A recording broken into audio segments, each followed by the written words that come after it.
Dear me, what animated series is that?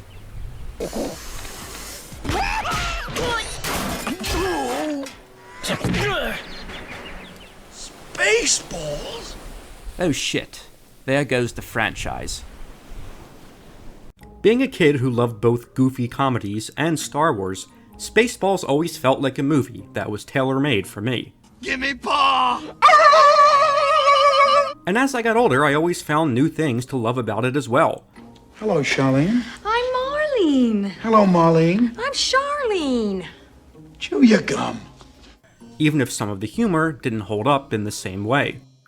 It may lack the biting satire of Mel's earlier films, but it's still a very funny movie that perfectly lampoons the sci-fi genre, not just in its story, but also in satirizing the business side of a franchise as well. As a result, Spaceballs always felt like it had the most franchise potential out of all of Mel's films. God willing, we'll all meet again in Spaceballs 2, to search for more money. In the early 2000s, Mel Brooks began finding even more success in reinventing his movies for new mediums, with The Producers becoming one of the most acclaimed musicals of all time. This, combined with the Star Wars prequel trilogy being at the height of its popularity, seemed to suggest that the timing was perfect for a Spaceballs follow-up. And soon it was announced that Mel was partnering with G4 to bring us Spaceballs the Animated Series. Conceptually, this idea really excited me at the time. The world in Spaceballs really does lend itself to an animated format. The humor is silly, the characters all have big personalities, and animation could make it look like no time had passed since the events of the movie, even though it was made over 20 years later. And then it was announced that Mel would not only be involved in the writing, but would also return to voice both President Scroob I'm already at full attention, ain't I, Marlene? Ring, ring. and Yogurt. I see you two idiots. You can't fool Yogurt. I may be old and fermented, but I still have a more powerful Schwartz than you. Daphne Zuniga, Joan Rivers, and Dom DeLuise in his last performance prior to his death. You're good. You're delicious. You should have tasted my father. Would also return to reprise their characters. And even in the case with an actor who couldn't return, John Candy, the barf role would be filled by a close friend of his, Tino Insana. I mean, when was the last time we drove with Lone Star and it didn't smell like hot, wet barf inside? I'll remedy that shortly, sisters. All of these pieces seemed to point to what would be a fun epilogue to the movie. And then it aired. Maybe it's because I won this easel, or maybe it's that you're butt naked. But I'm inspired to draw. Lose the cup. What? Balls are coming, so beware. They're here. I remember not enjoying this series at the time, and its swift cancellation seemed to reinforce my thoughts. But I wanted to go back through all of the episodes to hopefully find at least some good. Well, spoiler alert. We ain't found shit. Now look, I adore Mel Brooks. He's not just one of my favorite comics, but also one of the best filmmakers. I've had the good fortune to meet him a couple of times, and he's also just the most incredibly nice guy. I think even what many would consider to be his weaker films actually all have their own merits and are worth watching. That being said, Spaceballs the Animated Series misses the mark completely. It fails to not only satirize the genre and the industry, but also fails to be, well, funny. What is this, 44 inches? It looks more like 38. Who asked you? Your depth perception is terrible. You should wear your glasses more. I like the contacts. Well? Yenta, listen, I'm on a video phone here. So? So, you always try to talk... Yogurt. In total, 14 episodes were produced. One being a two-parter that recapped the events of the movie, and the other 12 were each a parody of a different franchise, and not just those limited to sci-fi. There's a Grand Theft Auto themed episode, a Pirates of the Caribbean themed one, a Titanic one. I'm the king of the world! Yeah, you look more like the Queen. And even an American Idol one. It's against the law to marry fool. They say find a love that isn't chewed. Well, I'm sorry, Betty Sue, I'm gonna stick with my brisket. Hey, Randy Jackson, are you done with that biscuit? What? The series just bit off way more than it can chew, by choosing to parody not just one genre, but all of them. Put your hand out. Oh, hey, it's hot. Duh, it just came out of the microwave. The writers took anything remotely popular at the time and just attempted to mine humor out of that premise alone, without really writing jokes. Now, as punishment for your awful singing, you will be tickled by fiery dragon breath. The writers seemed to be more inspired by Family Guy than by the humor of the movie, especially considering how this show aired only a little after Blue Harvest. Okay, now in fairness, there are some actual jokes in the show, but they're mostly just rehashes from the movie. Now, what happened to then? We just passed that. When? Just now. What happened to then? We passed that. When? Just now. The Spaceballs characters really work well in a comedic sci-fi world. But when you remove that world, you're just left with characters that feel really out of time and place, especially in a parody of Harry Potter or Jurassic Park. I know the movie didn't limit itself to parodying just Star Wars, but at least the other movies it spoofed came from within a similar genre. It gave the movie this fun world-building element that felt like it encompassed all sci-fi universes. That diner scene where you see all the different spacecraft in the parking lot is just so cool. There's only one episode that parodies Star Wars directly, and it's one of the few that works conceptually as a result, being that it riffs on the prequel trilogy. It deals with a young Helmet becoming a Sithie. I don't like Sithies. I'd rather go with a little green guy. With help from a outlet mall.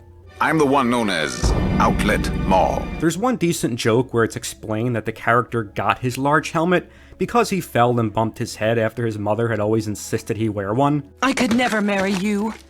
Why? Because I've gone over to the Schwarz side and joined the city? No, because of that bump on your head. It's grotesque.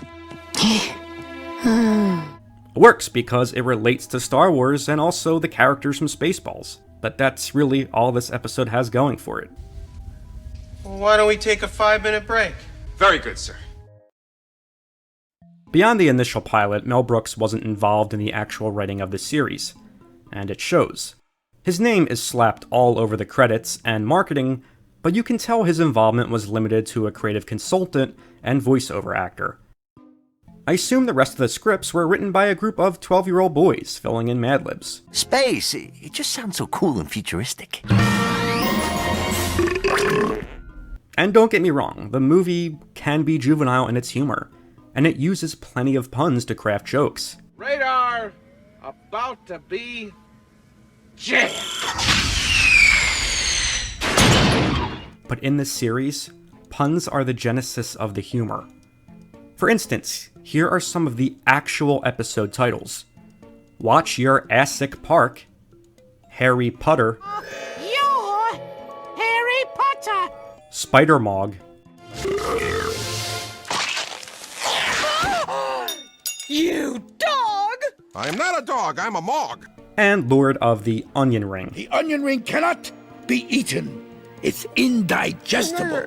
Their heartburn alone would knock the shit out of you. It just would have been so much more fun to see more of the Spaceballs universe, instead of a Hogwarts, Shire, or Jurassic Park parody world. There are some new things that are done as well. For instance, yogurt now has a wife, named Yenta. It's alright, it's kosher yenta. It's imitation crab. It's really tilapia. Kosher schmosher. Still gives you more gas than Dubai. Ugh. The animation isn't bad, except for the need to overly animate female anatomy. I fully agree. The design and portrayal of Dark Helmet is one of the most baffling choices, though. In the movie, the character works so well because he has this bold confidence, despite coming across like a child. Smoke if you got 'em. Here, not only is the character just visually unnerving to look at, he also comes across as creepy and annoying. Get Get me out of this damn thing! Mommy! How am I, Mommy? They also decided to make him bald for some reason. What? He's voiced by D. Bradley Baker, and I get the feeling that they were going for more of a Stewie Griffin vibe with this iteration, as the character is now even shorter than Yogurt. Yogurt and Scroob are two of the only characters that don't cause an immediate headache to watch on screen, mainly because it's Mel's voice still, and because the character designs stay true to how the characters looked in the movie. Have you read your job description lately? 1A. Kiss President Scroob's ass. 1B. Kiss President Scroob's ass. 1C. I'm starting to see a pattern, sir. Barf is also pretty tolerable, thanks largely due to Tino's performance. He really captures that John Candy charm without feeling like a carbon copy. So, what are you girls doing later? Anyone interested in a little mogatoir? Hey, watch where you're sticking that thing. Huh? Oh, look, it's got a mind of its own, sweetheart. I can't do a thing with it. But then the writers ruin the character by making him just a punchline for farts and burps. I'll be honest, I set out to watch all 13 episodes in their entirety, but after a few I just found myself skipping through most. Maybe there's some good in a couple of them that I'm missing. I mean, you can watch for yourself and decide, although I wouldn't. The series is just heartbreaking. One, because there was so much potential to expand upon the world and characters using the limitlessness of animation. And two, because you had Mel Brooks involved. He's one of the reasons that parody became so mainstream in film. I just wish the creative team had spent a little more time and energy to write actual jokes instead of just referencing other movies because they exist.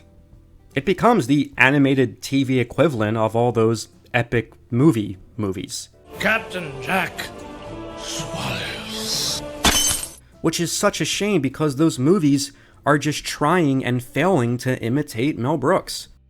There are still lots of talks about a Spaceballs sequel, especially with the recent Star Wars boom, and call me an optimistic fool, but I believe there is still potential there.